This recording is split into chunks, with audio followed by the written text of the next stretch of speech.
Three dimensional geometry के miscellaneous exercise में थे और हम लोग जो है 19th क्वेश्चन तक कर चुके थे, 20 क्वेश्चन में थे। तो 20 क्वेश्चन क्या कह रहा है आइए देखते हैं। कह रहा find the vector equation of the line passing through the point 1 2 -4 and perpendicular to the lines this and this. कह रहे हैं कि वह इक्वेशन बताइए लाइन का जो कि 1 2 -4 से पास हो रहा हो और दो लाइन इन दोनों लाइन के परपेंडिकुलर हो। तो आइए एक एक स्टेप हम लोग आहिस्ता धीरे धीरे करते हैं, इसको सॉल्व करते हैं। तो 20th क्वेश्चन में सबसे पहले जो मुझको गिवन में है पॉइंट, उसको मैं लिखूंगा कि वह लाइन जो पास हो रहा है गिवन पॉइंट से। तो मैं लिखूंगा the equation of the line passing through the point 1 2 -4 is, तो vector r is equal to i plus 2j minus 4k plus lambda, this is b1i plus b2j plus b3k, this is equation first. इसको मैंने क्या किया, equation first मान लिया।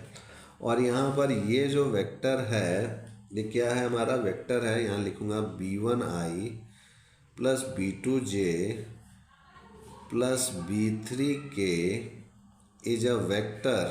ये क्या है, ये वेक्टर है जो कि पैरेलल है, parallel to the given line passing through the point 1 2 -4। ठीक है, ये चीज़ ध्यान रखिएगा। अब कह रहा है आगे कि जो वेक्टर इक्वेशन है लाइन जो कि 1 2 -4 से पास हो रहा है वो परपेंडिकुलर है दो लाइंस के। तो उसको मैं यहाँ लिखूँगा मैं कि गिवन लाइन एक तो ये था मेरा कि x - 8/3 equal to y plus 19/16 minus में this is equal to z minus 10/7। ये मेरा इक्वेशन सेकंड हो गया। तो यहाँ मैं लिखूँगा the equation 2 is parallel to the vector. जो इक्वेशन 2 है वो पैरेलल होगा किस वेक्टर के, ये वाले के जो इसके रेशियोज लिखे गए हैं, यानी 3i - 16j प्लस 7k के। ठीक है, तो ये हो गया मेरा। तो यहाँ लिखूँगा, एक तो ये मुझे पता चल गया। तो अब यहाँ लिखूँगा कि the line first and second are perpendicular to each other. जो फर्स्ट लाइन है और जो सेकंड लाइन है ये दोनों परपेंडिकुलर हैं एक दूसरे के। तो जब ये दोनों एक दूसरे के परपेंडिकुलर होंगे तो ये वाला पोर्शन और ये जो डॉट प्रोडक्ट इसका पोर्शन, ये दोनों डॉट प्रोडक्ट क्या होगा, 0 के इक्वल होगा। तो यहाँ मैं लिखूँगा therefore b1i plus b2j plus b3k dot 3i - 16j plus 7k this is equal to 0। ये होगा मेरा। अब जब ये 0 के इक्वल होगा तो डॉट प्रोडक्ट आपको पता है आई का आई के साथ होगा, तो ये हो जाएगा मेरा 3b1 - 16b2 plus 7b3 is equal to 0 हो जाएगा। इसको मैं क्या करता हूँ, इक्वेशन थर्ड मैं मान लेता हूँ। ठीक है, अब इसी तरीके से दूसरी एक और लाइन गिवन में है क्वेश्चन में। दूसरी एक और लाइन गिवन में क्या है कि x - 15/3 y - 29/8 और z - 5/5। तो इसको भी लिखते हैं हम लोग। तो दूसरे क्वेश्चन में यहाँ लिखूँगा x - 15/3 this is y - 29/8 z - 5/5। ये इक्वेशन फोर्थ हो गई लाइन की। तो यहाँ लिखूँगा the equation fourth is parallel to the vector. ये हो जाएगा मेरे पास 3i plus 8j minus 5k। ये हो गया मेरा।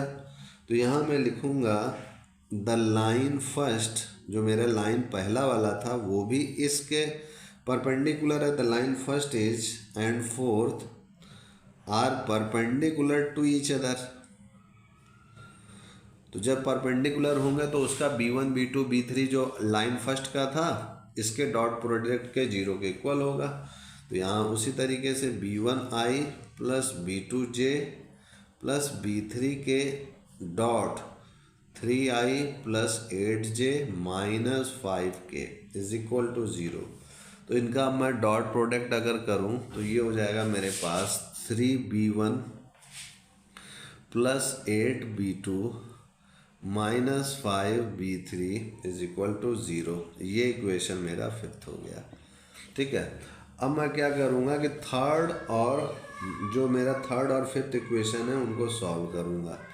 तो ये तो मेरा फिफ्थ इक्वेशन एक तो ये हो गया, और थर्ड इक्वेशन ये वाला है मेरा। इनको भूलिएगा मत, इनके कोएफिशिएंट्स को अब मुझे लिखना है। तो इसको मैं थोड़ा इधर अपनी सुविधा के लिए ऊपर लिख देता हूँ, जिससे मुझे बार बार पेज पलटना ना पड़े। तो ये था मेरा 3B1 minus 16B2 plus 7B3 is equal to 0। ठीक है, तो यहाँ लिखूँगा सॉल्विंग थर्ड एंड फिफ्थ। तो उसी तरीके से B1 B2 B3, फिर यहाँ पर B2 के कोएफिशिएंट्स के रेशियोज लिखूँगा मैं सबसे पहले। तो ये हो जाएगा माइनस 16 इसका, और यहाँ से ये 8। फिर C1 B3 के कोएफिशिएंट लिखूँगा यानी 7 माइनस 5। फिर B1 के कोएफिशिएंट लिखूँगा 3, और फिर से मैं जो है B2 के कोएफिशिएंट लिखूँगा माइनस 6, 8। अब मैं इनको सॉल्व करता हूँ तो B1 अपॉन 16 5 जा 80, माइनस माइनस प्लस हो जाएगा, 8 7 जा 56। फिर B2 दिस इज हो जाएगा 7 3 जा 21, और माइनस 50 माइनस माइनस प्लस 15 हो जाएगा, और इधर से B3 हो जाएगा 8 3 जा 24, और 16 3 जा 48, तो प्लस 48 हो जाएगा। तो इसको अगर मैं सॉल्व करूं आगे तो ये हो जाएगा B1 अपॉन 80 में 56 अगर मैं माइनस करूंगा तो 24 आएगा। B2 21 5 26 10 36, और B3 अपॉन 8 4 12 4 2 6 7 72। अब मैं क्या करता हूँ कि ये अभी और सॉल्व हो सकता है क्या, तो 12 के टेबल में अभी इसको सभी को डिवाइड कर देता हूँ। तो B1 12 2 जा 24, 12 3 जा 36, और 12 6 जा 72। ये हो गया मेरा। तो यहाँ से मुझको मान मिल गया। देयरफॉर यहाँ लिखूँगा therefore equation of the line first is. तो ये B1 B2 B3 का जो भी मैंने लिखा था इक्वेशन फर्स्ट में, उसकी जगह पे ये डाटा रख दूंगा, और ये बाकी सब वैसे ही लिख दूंगा। बस B1 B2 B3 की जगह पर 2 3 6 लिख दूंगा। तो यहाँ हो जाएगा मेरे पास vector R is equal to I plus 2J minus 4K plus lambda 2I plus 3J plus 3K। तो यही मेरा रिक्वायर्ड आंसर हो जाएगा। तो इस टाइप से मेरा ये क्वेश्चन भी सॉल्व हो चुका है। आज के लिए इतना ही मित्रों, तब तक के लिए जय गुरुदेव, जय Shri Ram, and I will see you next time.